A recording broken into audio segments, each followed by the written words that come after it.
दोस्तों नमस्कार। आज मैं आपके साथ में पब्लिक हेल्थ के बारे में बात करना चाहता हूं और उत्तराखंड में पब्लिक हेल्थ को लेकर के क्या फ्रेमवर्क हो, इसको लेकर के एक 10 बिंदुओं का आप कह सकते हैं एक जो मेरा थॉट प्रोसेस है उसको मैं आपके साथ शेयर करना चाहता हूं। जैसा आप भली भांति जानते हैं, उत्तराखंड में अगले 6 महीने के बाद में इलेक्शन हो रहा है और जब ऐसे माहौल में जब पॉलिटिकल टेम्परेचर धीरे धीरे करके हीट अप होता है, नेचुरली जो पॉलिटिकल पार्टीज होती हैं जिनकी जिम्मेदारी प्रदेश के पॉलिसी मेकिंग को लेकर के होती है, तो वो जो कम्युनिटी में जो संवाद हो रहा है, आपके जैसे मेरे जैसे जो लोग जो कॉन्वर्जेशंस कर रहे हैं, किन मुद्दों के ऊपर हम लोग बात कर रहे हैं, कहीं ना कहीं पर हम लोग भी उनके थॉट प्रोसेस को इन्फ्लुएंस करते हैं, ऐसा मेरा अपना मानना है। खैर, आगे बात को बढ़ाते हुए ये 10 point public health framework Uttarakhand के लिए क्या हो सकता है। एक दूसरी बात यह भी है कि भाई 10 बिंदु क्यों हैं, डेफिनेटली कोई 11वां बिंदु भी हो सकता था, लेकिन पॉइंट ये नहीं है कि भैया 10 बिंदु ये वाले आ गए, एक ये छूट गया, दूसरा वो छूट गया। जो इंपॉर्टेंट चीज मेरा अपना ये मानना है वो ये है कि जितने भी ज्वलंत मुद्दे उत्तराखंड के हैं, जो भी सेंसिटिव इश्यूज हैं, चाहे वो एम्प्लॉयमेंट को लेकर के है, एजुकेशन को लेकर के है, माइग्रेशन को लेकर के है, एग्रीकल्चर को लेकर कोई भी सेक्टर है, इन सभी मुद्दों के ऊपर यह बड़ा जरूरी है कि हमारे सामने कोई फ्रेमवर्क्स हों, हमारे सामने कोई मॉडल्स हों जिसे पॉलिटिकल पार्टीज और हमारे ब्यूरोक्रेट्स प्रदेश की जनता को क्लियरली समझा सकें, उन्हें बता सकें। और ये खाली प्रदेश के लोगों के लिए नहीं है, जो भी आपकी अपनी चेन है, लोगों को भी तो मालूम होना चाहिए जो आपके साथ में काम करते हैं सरकारी महकमे में, इतनी सारी एजेंसीज हैं, कि हमारी प्रायोरिटीज क्या हैं। जब तक प्रायोरिटी हमारी क्लियर नहीं होगी तब तक हम विकास के रास्ते पर आगे कैसे बढ़ेंगे। खैर, जो पहला जो मेरा बिंदु रहेगा वो पब्लिक एक्सपेंडिचर को लेकर के रहेगा। और ये पब्लिक एक्सपेंडिचर, यहां पर मैं आपको ये जानकारी देना चाहूंगा कि कुछ दिन पहले जबकि अभी प्रदेश में विधानसभा का जो सत्र आहूत हुआ था, वहां पर सदन में कैग यानी CAG की जो एक रिपोर्ट थी वो टेबल की गई थी, जहां पर हमें यह मालूम पड़ा कि 2017 से लेकर 2019 यानी 3 साल 17, 18, 19, उन 3 वर्षों में सबसे कम प्रति व्यक्ति प्रति वर्ष अगर कहीं पब्लिक हेल्थ के ऊपर खर्चा हुआ तो वो दुर्भाग्यवश हमारा अपना राज्य उत्तराखंड था। उत्तराखंड में इन 3 सालों में, और ये जो कैग ने ये जो डेटा शेयर किया था, ये रिजर्व बैंक ऑफ इंडिया जैसा आप जानते हैं तमाम बहुत सारी रिपोर्ट्स निकालता है, तो उनका जो डेटा सोर्स था वो रिजर्व बैंक ऑफ इंडिया था, जो कि बड़ा पुख्ता है। 5,887 रुपए प्रति व्यक्ति 3 सालों में उत्तराखंड में खर्च हुए, और इसको अगर आप ट्रांसलेट करेंगे, कन्वर्ट करेंगे तो लगभग 5 रुपए 37 पैसे कुछ बनेगा ऐसा प्रति व्यक्ति, यानी आपके ऊपर एक साल में प्रतिदिन 5 रुपए 37 पैसे खर्च हुए।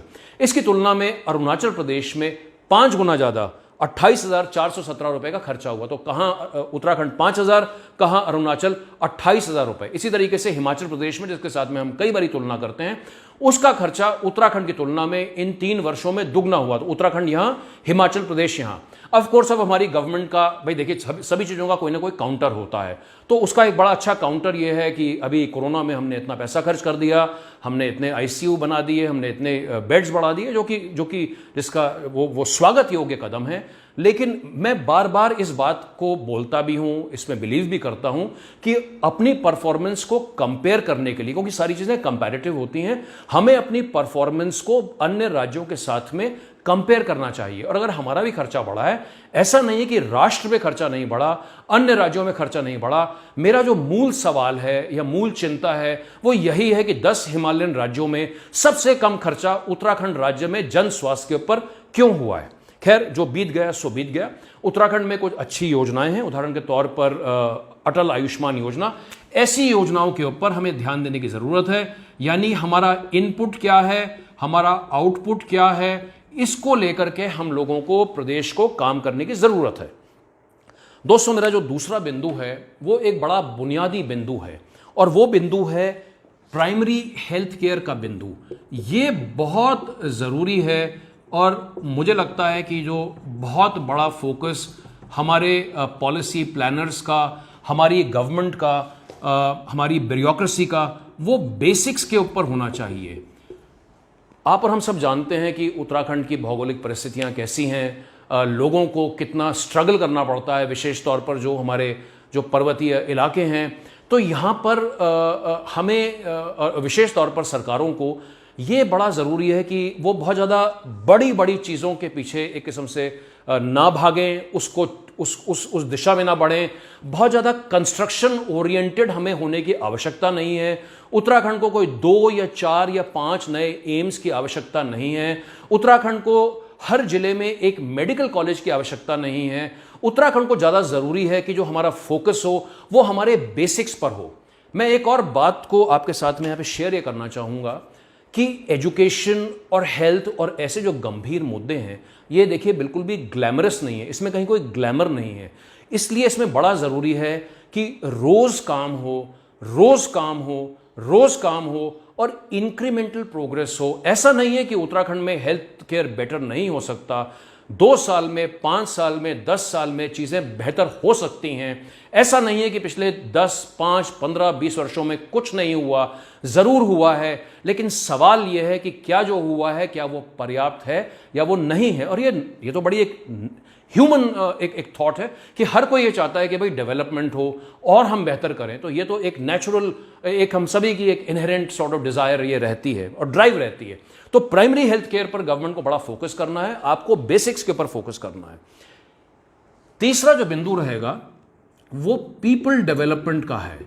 और ये हम सब जानते हैं कि ये एक इनफैक्ट उत्तराखंड का बहुत बड़ा जो हमारा, उसको हम पेन पॉइंट कह सकते हैं, वो हमारे लोगों को लेकर के, हमारे एचआर को लेकर के है। तो चाहे हमारे मैन पावर का रिक्रूटमेंट है, उनका चाहे रैशनलाइजेशन है, उनकी ट्रेनिंग है, और यहाँ पर ऊपर से नीचे और दाएं से बाएं जितने लोग आते हैं, चाहे वो हमारे वरिष्ठ डॉक्टर्स हैं, चाहे हमारे स्पेशलिस्ट्स हैं, चाहे हमारी नर्सेज हैं, चाहे हमारे पैरामेडिक्स हैं, चाहे हमारे फार्मासिस्ट्स हैं, हमारा नेशनल हेल्थ मिशन है, हमारे ड्राइवर्स हैं, हमारा एडमिनिस्ट्रेटिव स्टाफ है। और मैं अगर किसी को भूल गया हूँगा गलती से तो आप उसको प्लीज़ बुरा मत मानिएगा।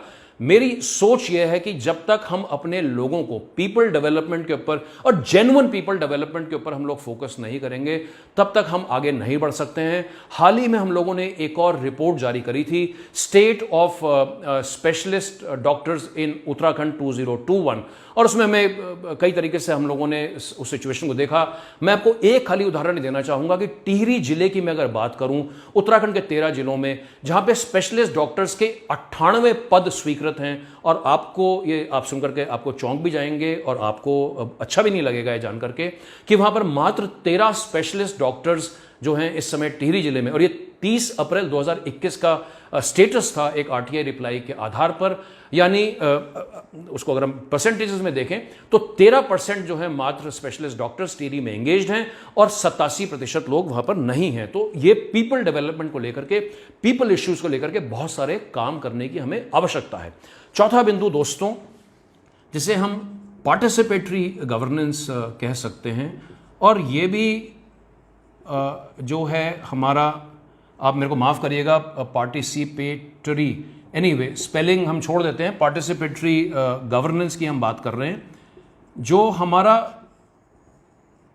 पार्टिसिपेटरी गवर्नेंस का हमारा स्ट्रक्चर क्या हो, और जब हम पार्टिसिपेटरी गवर्नेंस की या ज़मीन की बात करते हैं, डिसेंट्रलाइज्ड मॉडल्स की बात करते हैं, विकेंद्रीकृत सोच के बारे में बात करते हैं, तो हम हमारे जो 16-17 हज़ार गाँव हैं, हमारे ग्राम प्रधान हैं, हमारी आशा बहनें जो कि इतना बेहतरीन काम कर रही हैं, हमारी आंगनबाड़ी कार्यकर्ता हैं, वो जो पूरी हमारी जो चेन जो है, जो बिल्कुल ज़मीन पर काम करती है। और ये भी बड़ा महत्वपूर्ण है कि जहाँ पर एक तरफ हम स्पेशलिस्ट डॉक्टर्स के बारे में सोच रहे हैं, एक माइक्रोबायोलॉजिस्ट के बारे में सोच रहे हैं, एक रेडियोलॉजिस्ट के बारे में सोच रहे हैं, वहीं पर जो हमारी सोच है वो गाँव तो जाती है। तो हमारी सोच जो है एक बड़ी आकार लेती हुई इस पार्टिसिपेटरी गवर्नेंस को, जब तक हम अपनी ज़मीनी इकाइयों को मजबूत नहीं करेंगे, तब तक जो है हम लोग आगे नहीं बढ़ पाएंगे, जो हमारी विलेज समितिज हैं, ग्राम समितियां हैं। दोस्तों, मेरा जो 5वां बिंदु या मेरी ये कंसर्न है वो प्राइवेट हॉस्पिटल्स को लेकर के है। और ये जो प्राइवेट हॉस्पिटल्स हैं, इसके साथ में मैं एक और जो पी जोड़ना चाहूँगा। आप अगर नोटिस कर रहे होंगे तो सारी जो चीज़ें हैं वो हमारी पी से स्टार्ट होती हैं। पब्लिक हेल्थ के बारे में हम बात कर रहे हैं, public expenditure, primary health care, people development, participatory governance, private hospitals और जो उनके प्रॉफिट्स हैं। तो एक तरफ जहां प्राइवेट अस्पतालों का उत्तराखंड में और हमारे देश में एक बहुत बड़ा योगदान है और उसकी सराहना भी करी जानी चाहिए, उन्हें प्रेरित भी किया जाना चाहिए, उन्हें उस पूरे फ्रेमवर्क में उन्हें और ज़्यादा स्थान भी मिलना चाहिए। लेकिन साथ में ये भी बड़ा ज़रूरी है कि सरकार प्राइवेट अस्पतालों के वो जो उनकी लूट खसोट की कई अस्पतालों की दुर्भाग्यवश जो प्रवृत्ति है, जो हमें कोरोना में भी देखने को मिला, उस पर नकेल कसने की बहुत बड़ी आवश्यकता है।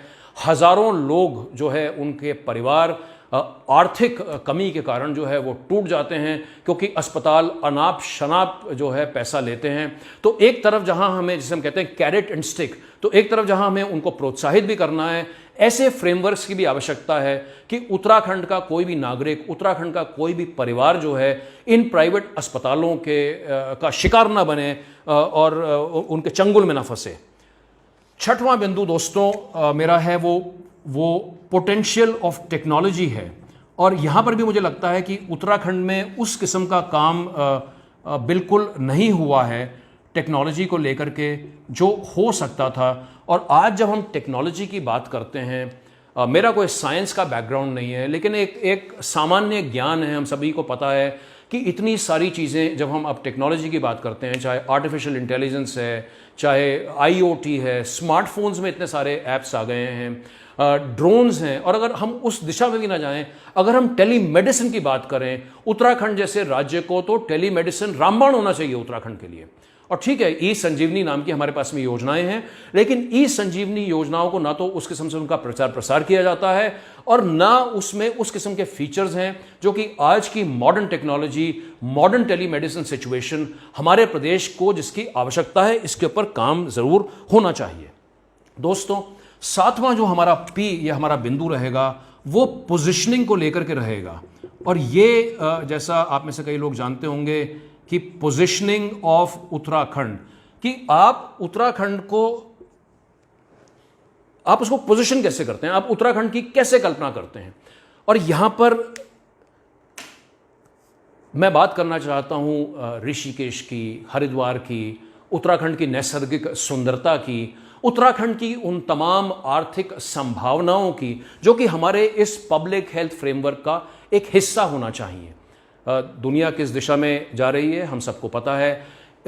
आज के विश्व में, आज के लोगों में वेलनेस को लेकर, आयुष को लेकर, योगा को लेकर, नेचुरोपैथी को लेकर, सिद्धि को लेकर, तमाम इन चीज़ों को लेकर इंटरेस्ट भी है। और उत्तराखंड का, जैसा मैंने कहा, नैसर्गिक सौंदर्य, उत्तराखंड की साफ मिट्टी, आबो हवा, पानी, उत्तराखंड आध्यात्म की राजधानी, योगा की राजधानी ऋषिकेश और हरिद्वार। तो इस पूरे, मैं अगर इसको एक कॉम्बो शब्द का प्रयोग करूं, जो हमें ऊपर वाले ने जो दिया है उसको लीवरेज करते हुए, उसको मैक्सिमाइज करते हुए, उसके ऊपर फोकस करते हुए उत्तराखंड की जो पोजीशनिंग होनी चाहिए, पूरे देश में तो होनी चाहिए, बट हमें ग्लोबल ऑडियंस को भी अट्रैक्ट करने की कोशिश जो है इसके माध्यम से जरूर करनी चाहिए। और इसी पोजीशनिंग के साथ में एक और जो P जुड़ा हुआ है, वो जुड़ा हुआ है उत्तराखंड का पलायन।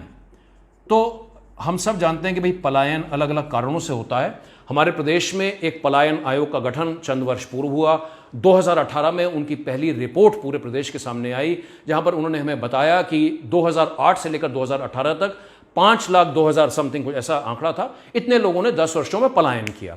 उन्होंने हमें कई सारे कारण बताए कि उत्तराखंड से लोग पलायन क्यों कर रहे हैं।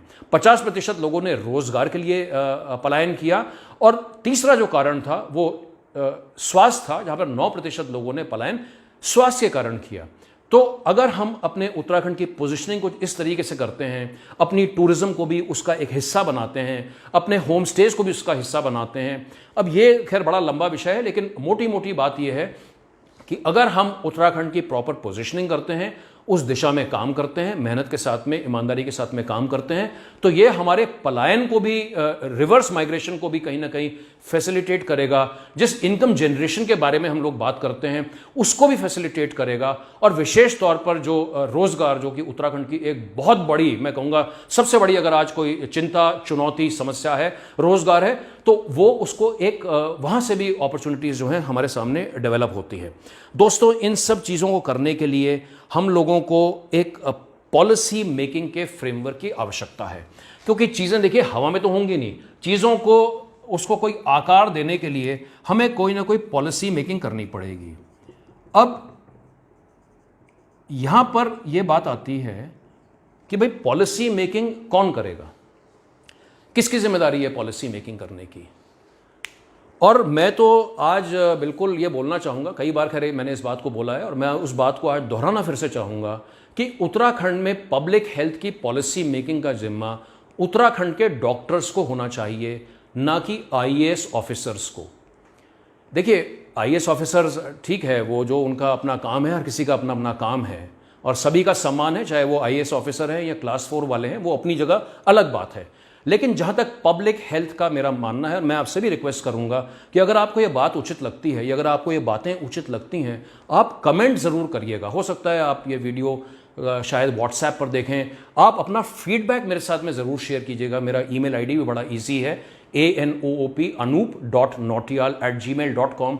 और मैं वापस अगर इस बिंदु के ऊपर आऊँ तो जो भाई क्यों नहीं हमारे डॉक्टर्स क्यों नहीं करते? क्या हमारे डॉक्टर्स केपेबल नहीं है? क्या हमारे डॉक्टर्स को पब्लिक हेल्थ के बारे में ज़्यादा मालूम है या आईएएस लॉबी को ज़्यादा मालूम है? 5 या 6 महीने पहले तो खुद ही जो है माननीय प्रधानमंत्री जी ने शायद लोकसभा में इस बात को कहा था कि भाई क्या आईएएस जो है वो हवाई जहाज भी वही चलाएंगे, केमिकल की फैक्ट्री भी वही चलाएंगे, फर्टिलाइजर की फैक्ट्री भी वही चलाएंगे।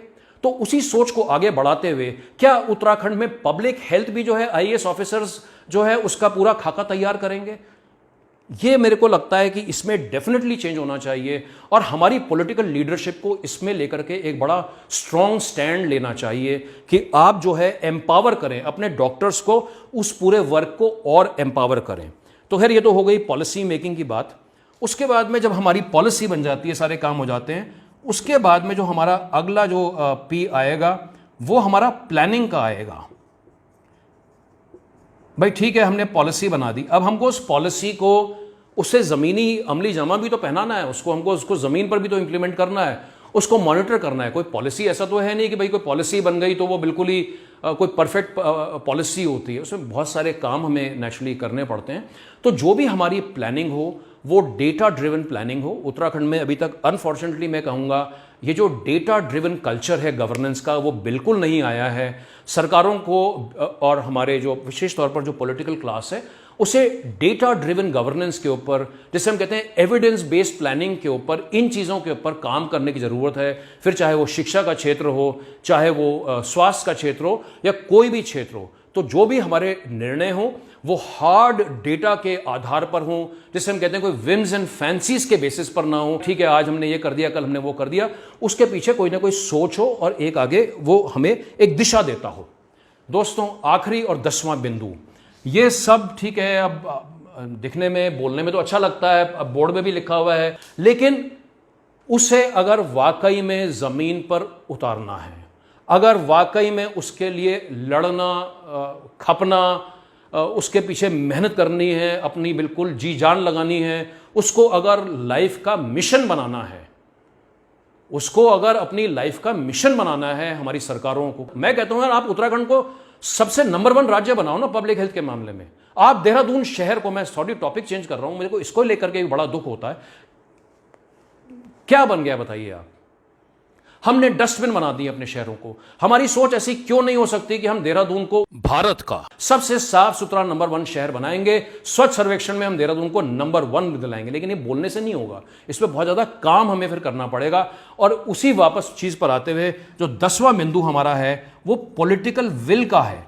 जब तक हमारी पॉलिटिकल विल नहीं होगी, जब तक हमारी राजनैतिक इच्छा शक्ति नहीं होगी, 10 काम तो छोड़िए, हम एक काम भी नहीं कर पाएंगे। तो दोस्तों, मैं अगर आज थोड़ा सा भावुक हुआ हूं तो मैं आपसे उसके लिए माफ़ी चाहूँगा, लेकिन ये मेरे दिल के उद्गार हैं। मैं वाकई में चाहता हूं कि उत्तराखंड में जो है हम अपने हेल्थ के सेक्टर को मजबूत करें। और जैसा मैंने कहा, मैं अपनी बात को दोहराना भी चाहता हूं, वहाँ पर फिर अंत भी करना चाहूँगा। ऐसा नहीं है कि काम नहीं हुआ, काम हुआ है, निश्चित तौर पर काम हुआ है। और उसके लिए हमें अपनी पॉलिटिकल क्लास को, जो हमारे डॉक्टर्स हैं भाई, उन्होंने कोरोना में कितना उन लोगों ने काम किया। जब आप और हम बार बार अपने घरों में दुबके बैठे थे तो वही लोग तो थे जिन्होंने हम लोगों की रक्षा करी थी। तो लोगों ने काम किया है। हमें सिर्फ अपनी व्यवस्था को और मजबूती देने की आवश्यकता है। हमें एक स्ट्रक्चर्ड और प्लान्ड तरीके से चलने की आवश्यकता है। एक और बात मुझे यहाँ याद आती है, देखिए उत्तराखंड को एक हेल्थ मिनिस्टर की ज़रूरत है। 4 साल तक हमारे पास एक स्वास्थ्य मंत्री नहीं था। तो ये एक गवर्नेंस के पॉइंट ऑफ व्यू से, सुशासन के फ्रेमवर्क से, भाई क्या इसके पीछे लॉजिक है। मैं बार बार कहता हूं लॉजिक, भाई आपका क्या लॉजिक है कि हमारे साथ पास में एक हेल्थ मिनिस्टर नहीं था। खैर, अब फिर वही वाली बात आ जाती है, जो बीत गया वो समय बीत गया। हम अपनी गलतियों से सीखें। ये तो एक निरंतर यात्रा है, एक जर्नी है। हम अपनी गलतियों से सीखें और हम सब लोग मिलकर के, जैसा मैंने सबसे पहले शुरू में कहा था, ये एक इलेक्शन का टाइम है। 5 या 6 महीने के बाद में इलेक्शन है। अगर आपको ये वीडियो ठीक लगता है, ठीक भी क्या है, आप अपने कमेंट ज़रूर शेयर कीजिएगा।